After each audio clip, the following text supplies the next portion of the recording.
Ese castigo desproporcional que se impuso a Alemania en el Tratado de Versalles es el que termina fortaleciendo eh, el sentimiento de humillación, de revancha, de indignación entre todos los alemanes.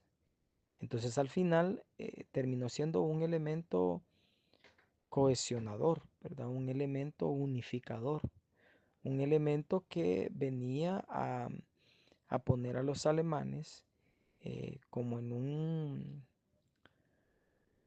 polvorín, ¿verdad? Como concentrándose una serie de sentimientos que en algún momento iban a estallar. Y a su vez, ese mismo sentimiento es el que terminaría preparando, allanando y propiciando el camino para que el partido nazi llegara al poder. Aunque antes de eso hay que mencionar algunos acontecimientos importantes, como lo fue el golpe de Estado fallido que Hitler lideró y que lo terminó llevando a la cárcel en 1923, aunque solo pasó un año, pero en ese año que estuvo en la cárcel, Hitler aprovechó a escribir el libro que se conoció como Mi lucha o Mein Kampf. Mein Kampf. Este libro llamado Mi lucha, que muchos lo mencionan como un libro escaso de calidad literaria, un paquín, una revista, se mofaron de él, se burlaron de él. Lo cierto es que hubieran hecho bien si se le prestaba atención a todo lo que él decía en este libro, porque en ese libro hablaba mucho de la superioridad aria y hablaba también mucho acerca de la culpabilidad de los judíos. Entonces, de alguna manera, eso dejaba ver que él tenía intenciones malévolas, macabras. Y aunque en ese momento no tenía el poder para ejecutarlo, sí era importante saber que una vez llegara al poder, él iba a poner en práctica todo lo que en ese libro decía y efectivamente así ocurrió. Por eso digo, hubiese sido bueno que le prestaran atención a ese escrito en lugar de burlarse. Lo que, lo que sucedió después de que Hitler sale es que se involucra en la política tratando de llegar al poder ya no por la vía de las armas, sino a través del voto y efectivamente lo logra, porque si algo tenía Hitler era que era un gran orador, era una persona que tenía poder de convencimiento, que le ponía mucho empeño a sus palabras, se sabe que pasaba horas y horas ensayando sus discursos y tenía una personalidad hasta cierto punto magnética y podía dirigirse con mucha naturalidad hacia las masas, ¿verdad? Y las masas respondían. La cuestión es que llega al poder, aunque llega como primer canciller de Alemania, que hay que aclarar que en ese entonces ser canciller, ser el primer canciller de Alemania, tenía mucho más poder que en las demás regiones de Europa Occidental.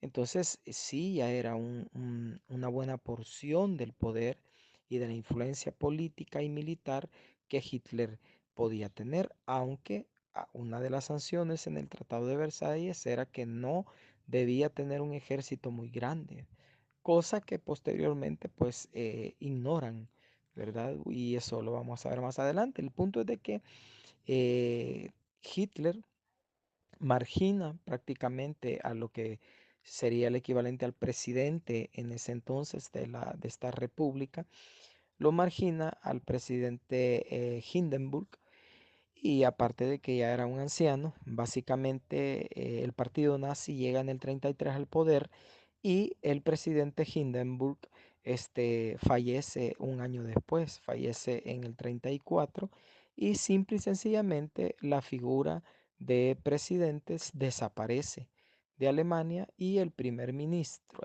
primer canciller que era Hitler, es el que asume todos los poderes y al asumir todos los poderes, ahí es donde comienza a ser literalmente un dictador.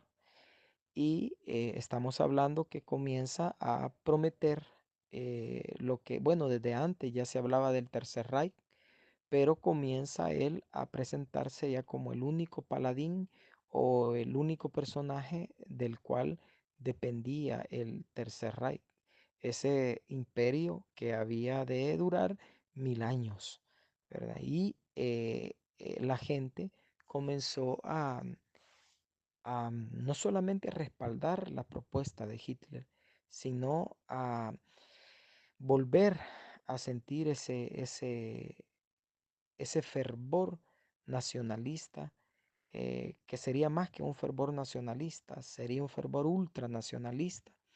Y más que eso, sería el hecho de creerse de verdad que eran una raza superior, ¿verdad? Se sabe que ya antes de que la Segunda Guerra Mundial comenzara, eh, porque recuerden que estamos viendo qué es lo que sucedió en el periodo de entreguerras, ¿verdad? Entonces, en el periodo de entreguerras llega al poder el partido nazi, llega Hitler al poder y comienzan a cambiarse todo el aparato legal, legislativo, ejecutivo, militar, con el fin de poder llevar a cabo ese gran proyecto que era el establecimiento de ese imperio que había de durar 1000 años, ¿verdad? El Tercer Reich. Cuando Hitler comienza a modificar las leyes, surgen unas leyes que para muchos fueron como una advertencia de lo que se venía. Se modificó, se establecieron, se dictaron las leyes que se conocieron como las leyes de Nuremberg. Estas leyes, entre otras cosas, básicamente lo que decía era que todas aquellas personas que eran de una raza inferior, por el hecho de ser de una raza inferior, eran básicamente delincuentes, específicamente en este caso los judíos. Entonces, cuando los judíos comienzan a ser tratados no solo marginándolos, sino maltratándolos, porque una cosa es que te marginen y otra cosa es que comiencen a expropiar tus tierras, a maltratarte. Entonces, cuando eso comenzó a suceder, muchos judíos comenzaron a buscar refugio, ¿verdad? En todos los países aledaños. Pero otros, quizás con la esperanza de que las cosas no pasaran a más, se quedaron y cuando vinieron a reaccionar ya era demasiado tarde, ¿verdad? Pero el punto es que estos acontecimientos, estas leyes, estas modificaciones en toda Alemania eran cada vez más clara evidencia de que las cosas iban por muy, muy mal camino, ¿verdad? Comenzaron a levantarse progromos. Un progromo es un levantamiento popular contra un grupo étnico, contra un grupo religioso, etcétera, etcétera. Entonces se empezaron a levantar progromos en Alemania. Uno de los más conocidos fue el de los cristales rotos, ¿verdad? Que sucedió básicamente en contra específicamente de la comunidad judía, ¿verdad? Sucedió básicamente en contra de los judíos, que cabe aclarar que eran una fuerza económica en Alemania.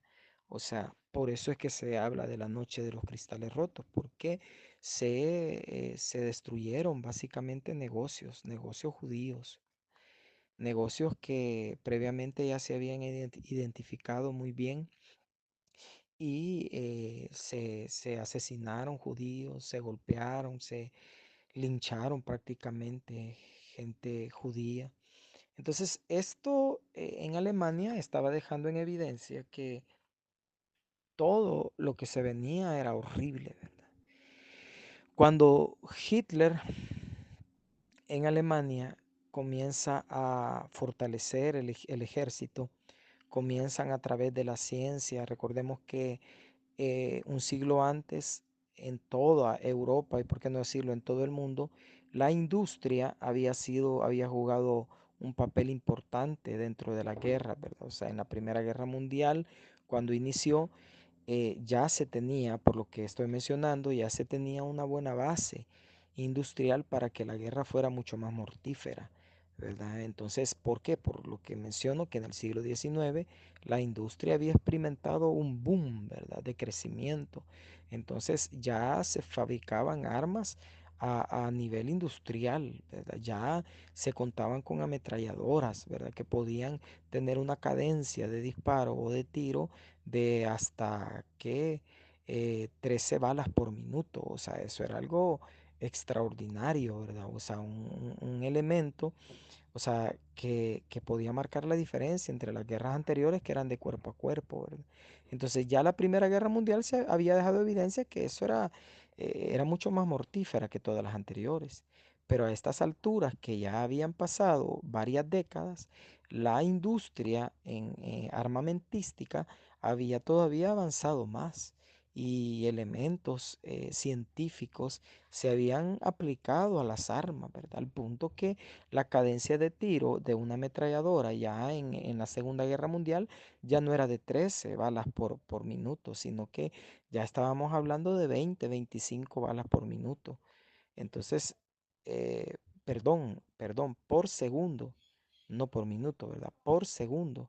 Entonces estamos hablando que un arma que dispare 25 balas por segundo, eso es algo terrible, ¿verdad? Que dispare 13 por segundo, no minutos, segundo. Eso ya es bastante, ¿verdad? Entonces, la preparación que Alemania había tenido aplicando la ciencia, la industria, el poderío militar. Cabe aclarar que todos los recursos que Alemania estaba destinando a pagar lo que mencionábamos al inicio, la reconstrucción de Europa por el Tratado de Versalles, eso dejó de pagarlo, ¿verdad? Eso ignoró todo eso y comenzó a enfocarse en el rearme, ¿verdad? De Alemania. Entonces ya una Alemania poderosa militarmente, con armas que estaban muy por encima de lo que otras potencias tenían tecnológicamente hablando, comienza a querer hacer pruebas. Y casualmente en la década de los 30, España sufría una guerra civil. Franco en España básicamente estaba liderando la revolución y qué mejor oportunidad para Hitler que probar sus estrategias de guerra y toda la tecnología armamentista que en ese momento tenía y se va y apoya, ¿verdad? Apoya a España en su revolución como un ensayo, ¿verdad? De lo que él ya estaba planificando. Entonces, Alemania en este periodo de entreguerras sacó a todas luces las garras, ¿verdad?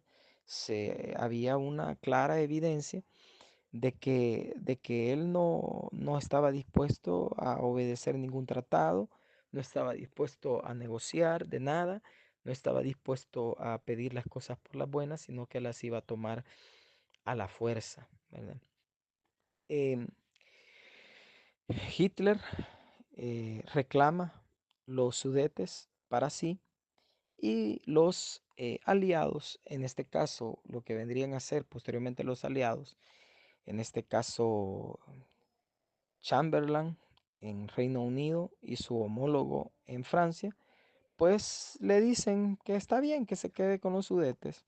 Sucede que los Sudetes básicamente era un territorio que había sido alemán y que había sido cedido básicamente en este caso a Checoslovaquia, ¿verdad? Entonces, al final, Hitler no solo toma los Sudetes, sino que se toma toda Checoslovaquia, ¿verdad?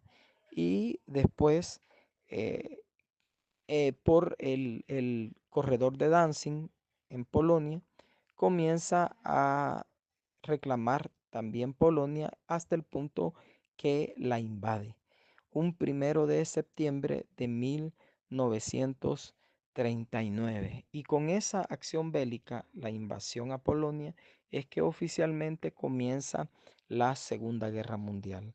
Aunque, como lo dijimos al inicio, este venía siendo un proceso que de alguna forma se estaba tratando de que desembocara en una segunda guerra, y por eso la actitud de Chamberlain de querer evitar a toda costa la Segunda Guerra Mundial, y de igual forma la actitud de su homólogo en Francia tratando de no llegar a las acciones bélicas, cosa que no se pudo evitar, pues el 1 de septiembre de 1939 comienza oficialmente la Segunda Guerra Mundial.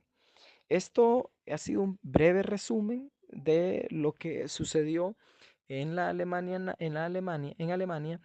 en el periodo de entreguerras, ¿verdad? Básicamente, en conclusión, el periodo de entreguerras en Alemania sirvió como la formación del partido nazi y el fortalecimiento militar de Alemania y la ascensión, lógicamente, del poder al poder, debo decir, de Adolfo Hitler.